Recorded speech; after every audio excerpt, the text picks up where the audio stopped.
Baik, Bismillahirrahmanirrahim. Assalamualaikum warahmatullahi wabarakatuh. Kembali lagi bersama saya Henry Pradana Montoya, mahasiswa Teknik Informatika Universitas Sulawesi Barat. Nah, di video kali ini eh, saya akan membahas mengenai sistem manajemen pengambilan barang di point of sale cabang Sabang Subic. Nah, di video kali ini kita akan memenuhi persyaratan mata kuliah rekayasa perangkat lunak tahun 2023. Nah, mengapa sistem manajemen pengambilan barang di point of sale? Karena seringkali proses pengambilan barang di pos ini masih dilakukan secara manual dan memiliki beberapa masalah yang perlu dianalisis. Nah, langsung saja ke identifikasi masalahnya. Yang pertama, ada ketidakefisienan dalam pengambilan barang. Nah, proses pengambilan barang yang masih manual dapat menjadi tidak efisien, terutama jika ada banyak permintaan pengambilan barang pada waktu yang bersamaan. Yang kedua, ada potensi kesalahan pengambilan. Nah, proses manual rentan terhadap kesalahan, baik dalam mengambil barang yang salah, mencatat informasi yang tidak tepat, atau mencampur barang milik orang lain dan tempatnya itu tidak beraturan. Yang ketiga, ada kurangnya pelacakan dan monitoring. Nah, proses manual sulit untuk melacak dan memantau status pengambilan barang secara real time, secara jelas. Hal ini dapat mengakibatkan ketidakjelasan terkait dengan keberadaan barang dan estimasi waktu pengambilan. Nah, yang kedua ada metode pengembangan. Nah, di sini untuk metode pengembangannya saya menggunakan metode prototype, yang dimana metode desain sistem yang mengembangkan model kerja sistem yang disederhanakan, diminimalisir. Nah, yang langkah-langkahnya itu ada mendengarkan pelanggan, tahapan proses bisnis yang memahami kebutuhan pelanggan. Yang kedua, membangun atau meningkatkan prototype dengan memetakan hasil analisis ke desain perangkat lunak. Nah, yang ketiga ada pengujian. Nah, pelanggan menguji prototipe dengan proses eksekusi program sebelum digunakan dan menemukan kesalahan yang ada pada program yang dibuat oleh pengembang. Nah, selanjutnya ada analisis sistem. Nah, di analisis sistem ini ada tiga. Yang pertama, untuk mengatasi permasalahan tersebut, sistem manajemen pengambilan barang di pos ini harus memenuhi beberapa kebutuhan. Di antaranya ada tiga ini. Yang pertama, otomatisasi proses pengambilan barang. Nah, terdapat beberapa di dalamnya, yaitu pemesanan barang secara online. Yang kedua, pengaturan waktu pengambilan yang fleksibel. Ketiga, notifikasi otomatis kepada pelanggan saat barang sudah siap diambil. Nah, pada saat barang sudah jelas lokasinya seperti yang ditentukan di awal tadi, bahwa barang sudah real time, benar-benar di posisi yang seharusnya, maka notifikasi akan masuk ke yang dipakai oleh pengguna. Nah, yang kedua ada keamanan data barang. Sistem harus memberikan keamanan yang memadai untuk melindungi data pelanggan dan barang yang disimpan di point of sale itu sendiri. Nah, yang ketiga ada pelacakan dan monitoring real time. Nah, seperti yang saya jelaskan tadi, pelacakan dan monitoring status pengambilan barang secara real time baik oleh pelanggan maupun oleh staff di point of sale itu. Ini akan memberikan visibilitas yang lebih baik terhadap proses pengambilan yang akan diambil oleh pelanggan. Nah, selanjutnya ada kebutuhan data. Nah, kebutuhan data ini kita analisis. Yang pertama ada data pengguna.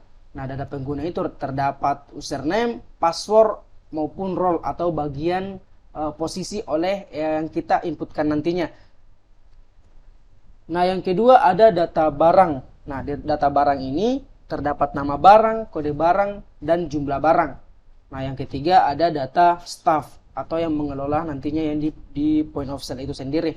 Terdapat yang data dibutuhkan itu ada nama, jabatannya, dan nomor telepon oleh staff itu sendiri. Nah, yang pertama, selanjutnya itu pengumpulan data. Nah, pengumpulan data ini saya sendiri melakukan wawancara di salah satu yang seperti yang saya jelaskan tadi, yaitu di point of sale yang ada di Sabang Subic, Pambusuang. Nah, yang saya lakukan yaitu dengan cara mewawancarai melontarkan seputar pertanyaan perihal proses pengambilan barang yang terjadi di pos itu sendiri. Nah, selanjutnya ada kebutuhan fungsional. Nah, ada beberapa. Yang pertama, proses penerimaan barang yang terstruktur, yang jelas. Yang kedua, pelacakan status barang. Yang ketiga, notifikasi otomatis. Yang keempat, ada pengguna mengetahui kondisi barang. Jadi, yang di kebutuhan fungsional yang terakhir ini sangat membantu bagi para pengguna, karena pengguna nantinya tidak akan merasa khawatir, tidak merasa risau dengan barang yang sementara diantar. Apakah barang itu kondisinya bagaimana? Nah, di kebutuhan fungsional ketiga ini yaitu notifikasi otomatis. Nah, sistemnya nanti setelah dilakukan pelacakan oleh pengguna, nah itu dieksekusi di pengajuan, lalu dilontarkan lagi ke staff, dan staff memberikan notifikasi kepada pengguna. Nah, yang selanjutnya ada kebutuhan non fungsional, yang diantaranya ada keamanan. Nah, sistem harus aman dari akses yang tidak sah untuk melindungi data-data pengguna tentunya. Yang kedua, ada informasi. Nah, informasi ini gunanya nanti untuk struktur pengambilan barang itu sendiri. Nah, selanjutnya kita masuk ke Entity Relationship Diagram, atau biasa disingkat dengan HRD. Nah, yang dimana ada 4 entitas. Yang pertama ada user, barang, staff, dan entitas pengambilan. Yang dimana user ada beberapa, diantaranya ada user, username, password, dan role. Begitupun dengan staff, barang, dan entitas pengambilan. Nah, selanjutnya ada model tabel. Nah, yang di sini, yang dimana model tabelnya itu saling berkaitan, yang dimana user itu melakukan pengajuan kepada sistem, lalu sistem melontarkan ke staff. Nah, staff ini berhubungan langsung dengan mengkonfirmasi atau memvalidasi pengajuan dari user, lalu melihat di tabel barang yang sesuai yang diajukan oleh user. Nah, setelah itu, setelah staff memvalidasi atau melakukan proses pengajuan oleh user, nah dia akan langsung ke proses pengambilan. Nah, untuk pengambilannya nanti itu diberikan notifikasi langsung oleh sistem kepada user. Nah, yang ada selanjutnya yaitu data flow diagram.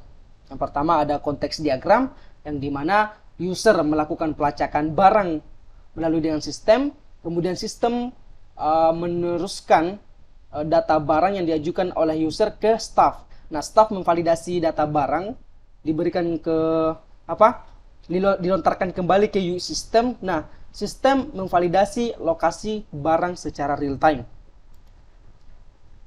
Selanjutnya ada data flow diagram. Nah, level 1 diagram. Nah, di sini untuk sistem manajemen pengambilan barang itu sendiri saya menggunakan hanya 1 level saja, karena menurut saya di level di prosesnya untuk pengambilan barang ini itu cukup untuk 1 level saja. Nah, seperti ini. Yang pertama ada user dan staff melakukan login ke sistem ataupun registrasi. Yang di sini ada entitas user. Ini mewakili pengguna atau pelanggan yang menggunakan untuk mengajukan permohonan untuk mengambil barang yang ada di pos itu. Nah, yang kedua ada entitas staff. Ini mewakili staf di pos yang bertugas untuk memproses permintaan pengambilan barang yang diajukan oleh user.